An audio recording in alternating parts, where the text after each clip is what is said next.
Hola mis hermanos, ¿cómo están? Bienvenidos a este su canal Conoce tu Fe Católica.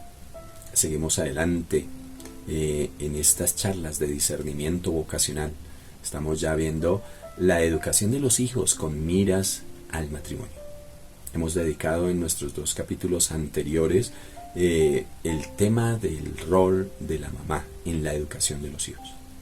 Hoy vamos a dedicar nuestro tema al rol del padre.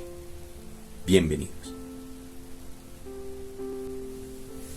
Comenzamos en el nombre del Padre, del Hijo y del Espíritu Santo. Invocamos el don y la protección del Espíritu Santo por medio de Jesucristo al Padre Celestial, para que nos ilumine en este día de hoy acerca de el rol del padre en la educación de los hijos. Pues bien, tenemos la iluminación de la Santa Palabra de Dios del libro del Eclesiástico en el capítulo 3, versículos del 2 al 7, dice así: Porque el Señor quiere que el padre sea respetado por los hijos y afirma la autoridad de la madre sobre ellos. El que honra a su padre alcanza el perdón de sus pecados. El que respeta a su madre amontona tesoros. El que honra al padre se alegrará de sus hijos, y cuando rece será escuchado. Quien honra a su padre tendrá larga vida. Quien obedece al Señor honra a su madre. Quien respeta al Señor honra a sus padres y sirve a los que lo engendraron. Palabra de Dios, te alabamos, Señor. Las mamás tienen un indiscutible protagonismo en la educación de los hijos, y por ahí nos hemos metido un poquito a hablar de el papá, pero muy someramente. Pues vamos a dedicarle este capítulo al papá. El ejemplo paterno. El padre debe ser ejemplo de gobierno religioso. Ojo que este es el punto central de esta enseñanza. El padre debe ser ejemplo de gobierno religioso. Pensemos en nuestros padres. ¿Qué tan religiosos somos? ¿Quién es el primero en decirle a los niños: hoy es domingo, vamos a la Santa Misa? ¿El papá o la mamá? Si el padre debe ser ejemplo de gobierno religioso, de la ira, de la gula, de la tristeza, el ejemplo del padre para sus hijos varones en estos casos es fundamental para su vida cuando sean adultos. El padre debe ser un reflejo perfecto de la paternidad de Dios. El papá, que es un buen reflejo de Dios Padre, contribuye poderosamente a la santidad de sus hijos. Es un padre que se ha ocupado por ser un hijo de Dios, que se desvive por conocer al Padre Celestial, para agradarlo, y por ello vive el Evangelio y conoce la doctrina. Es un hombre que va más allá de la religión y de sus prácticas vacías.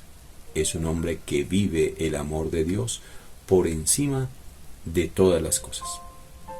Es un hombre que cumple el primer mandamiento. Pero para poder mirar la importancia del padre, tenemos que hacerlo por contraste. Vámonos para el otro lado. El padre que da rienda suelta a su ira.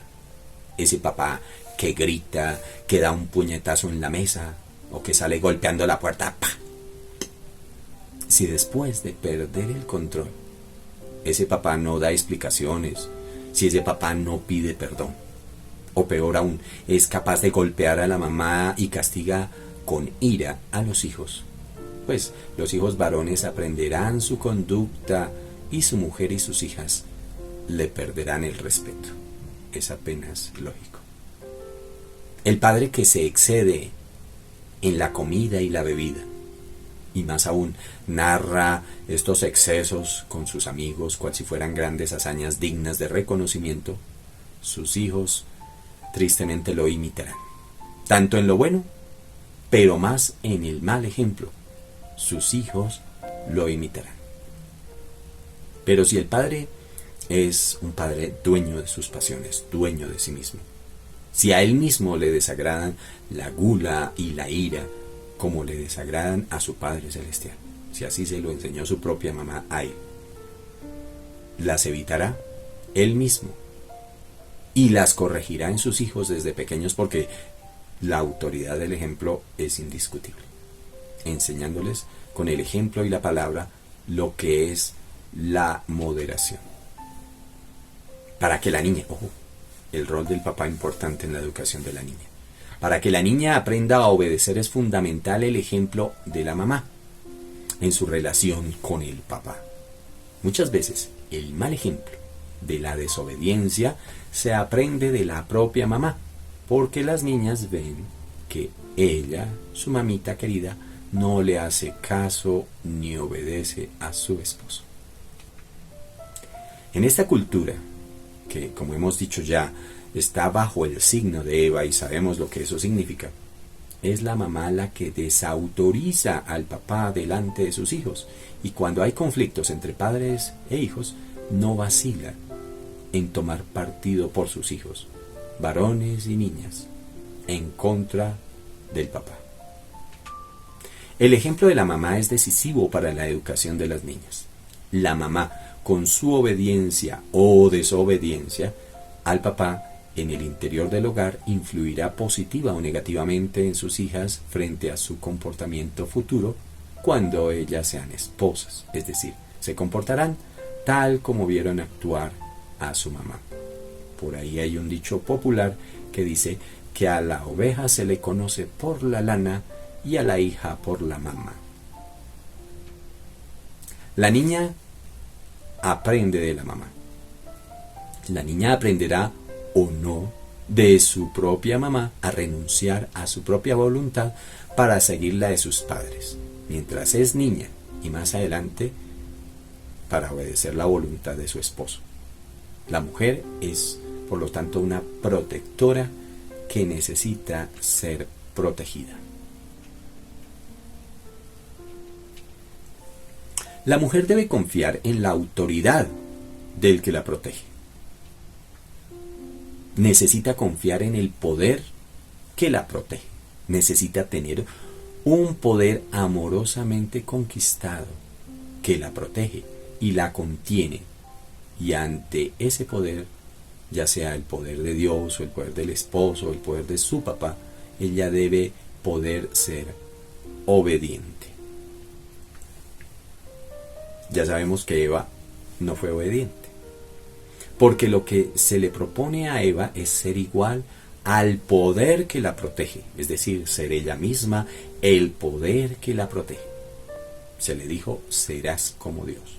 Por tanto, el tú divino, el tú contenedor, el tú que la protege, desaparece y ella misma se protege a sí misma. El feminismo radical y exacerbado que vemos en las noticias y en las redes sociales indudablemente está integrado por todas las hijas de la Eva desobediente, seguidoras de la serpiente y de su falsa promesa, seréis como Dios. En esta sociedad bajo el signo de Eva desaparece Dios y se hace laicista. Ella, la sociedad, se hace igual a Dios. Es una civilización atea que aspira a ser una humanidad libre de la influencia de Dios. Tan absurdo como si pensemos en un computador que creara un algoritmo para independizarse de su fuente de energía. Esta sociedad ignora las palabras de San Pablo que dice, en Él somos, nos movemos y existimos. Bueno, en Él somos. Y si lo quitamos, ¿en quién vamos a ser? Simplemente no seremos. Y eso significa Yahvé. Yo soy el que soy. Yo soy el que es por sí mismo, que no necesita de nadie para ser. Es el pescado que quiere vivir fuera del agua de Dios. Lo he dicho ya varias veces. Volviendo a la educación del varón, En el contexto de la cultura católica tradicional se le enseñaba al niño a dominar su llanto. Se le decía al niño, los hombres no lloran. Pero el gran problema, y hay gente que pelea contra esa enseñanza y dice, no, los niños también tienen derecho a llorar. No, la cultura católica ha enseñado que los niños no lloran. El problema es que no se les ha dicho por qué, hay que explicar por qué los niños no lloran, por qué los varones no lloran. Eso es lo que vamos a explicar a continuación, después de este corte de comerciales. Suscríbete a nuestro canal, dale like, activa la campanita y comparte en tus redes sociales. Muy bien, explicación de por qué los hombres no lloran. ¿Por qué los hombres no lloran? Los varones no lloran porque el varón necesita gobernarse a sí mismo, porque el varón debe ser fuerte ante el mal. Por eso no lloran. Recordamos a Platón y Aristóteles. El varón debe tener templanza y fortaleza. A una mujer de verdad, con todas sus letras, pues no la protege, no la cuida, no responde por ella a alguien que no sea un varón de verdad. Necesita un varón de verdad, con todas sus letras también, una mujer de verdad. Apenas lógico y normal. El varón no llora, entonces, ¿por qué? Porque debe educarse en la fortaleza, porque debe hacer frente al mal, porque debe saber sufrir, porque, y esto es lo más terrible, si un padre de familia se sienta a llorar en medio de la tragedia, pues si este que debía darle fortalezas a todos es el primero que se derrumba, todos se mueren. ¿Ve? Es por eso que el hombre no llora. No llora por amor a los que debe proteger.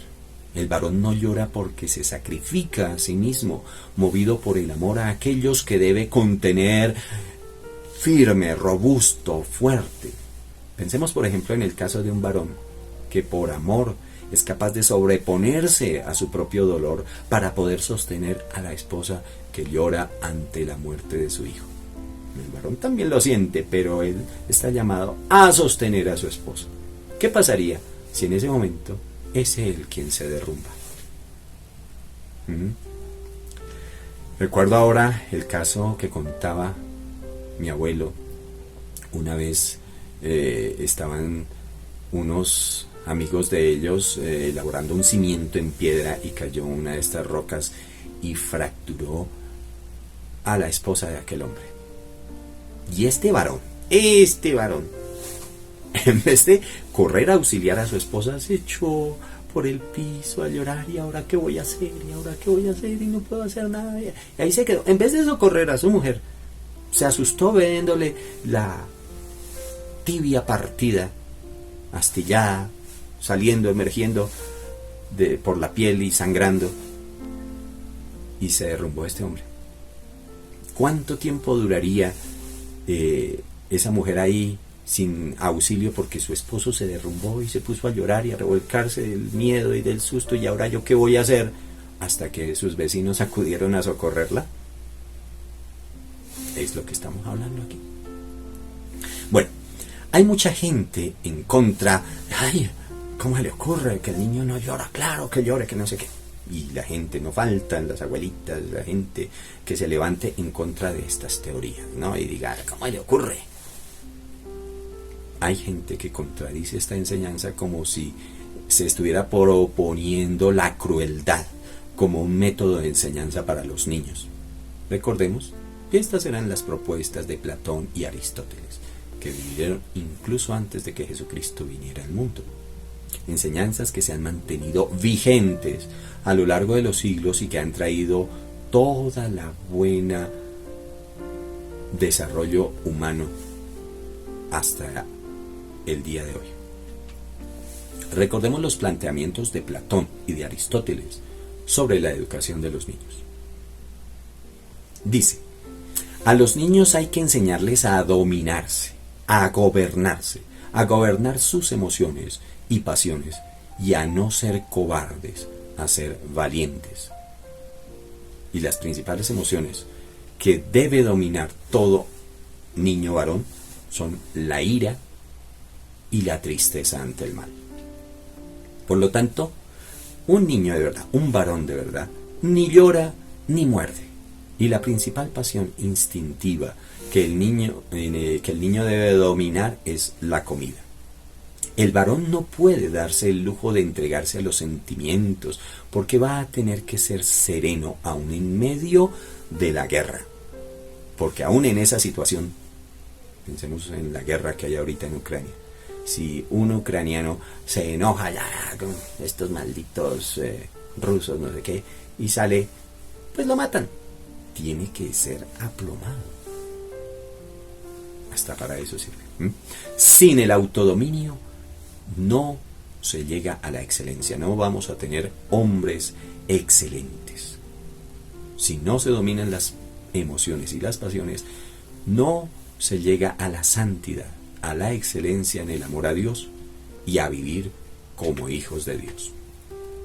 Por lo tanto, el varón está llamado a la oblatividad, es decir, a entregarse, a ofrecerse a sí mismo, y está llamado a la santidad. El varón fue creado por Dios para dar la vida por amor. Tendría todo varón que ser él el que tenga que morir por los demás. El ejemplo principal lo tenemos en Dios mismo. Por eso nuestro Señor Jesucristo tenía que ser un varón. Este solo detalle habla de la necedad de la mal llamada guerra de los sexos que hoy se plantea. Y aquí algo que no gusta y que están discutiendo actualmente en la iglesia, que por qué no se le da el sacerdocio a las mujeres. El sacerdote también debe ser un varón por estas mismas razones que estoy exponiendo acá. Porque tiene que ser otro Cristo, capaz de morir, de entregar su vida por amor a la iglesia, por amor a los fieles, ser capaz de dar su vida como el papá la da por su familia. Pero él tiene que darla, el sacerdote, aún con una paternidad más universal. El papá y el sacerdote. El papá es padre espiritual para su familia. En cambio, al sacerdote se le pide ser padre espiritual para todos. Y por eso existe también esa otra gran figura cristiana, la del caballero andante, que salía a hacer justicia y a arriesgar su vida por los débiles, por los inocentes, en contra de los violentos y de los inicuos. El esposo, dentro del matrimonio, también tiene que ser capaz de dar su vida por su esposa. Hablamos de un esposo cristiano, no de cualquier hombre por ahí. No, de un esposo cristiano. Es capaz de morir, en primer lugar, a sus pasiones, a querer darle gusto a su carne. No. En primer lugar, por amor a su esposa, es capaz de morir a sus pasiones, siendo dueño de esas pasiones, mediante el autodominio que le da la virtud de la castidad. Ese es el ideal del varón, o por lo menos las mujeres que yo conozco, la mayoría quieren un varón así. Y ese se forma, y lo forma un papá con el ejemplo en su casa. Mis hermanos, emocionante tema. Muchas gracias por vernos. No te pierdas esta serie que está realmente genial. A mí me ha sido de gran ayuda y gran satisfacción. Para mí es un placer que pueda yo transmitir estos consejos, estos conocimientos tan bonitos que el Padre Bo Jorge ha querido regalarnos. Muchas gracias por vernos. Suscríbete a nuestro canal, comparte toda esta información, no te la guardes para ti solito o para ti solita. Comparte con todos aquellos que saben que lo necesitan. Comenta, dale like si quieres. Y nos vemos en una próxima oportunidad, si así Dios lo quiere.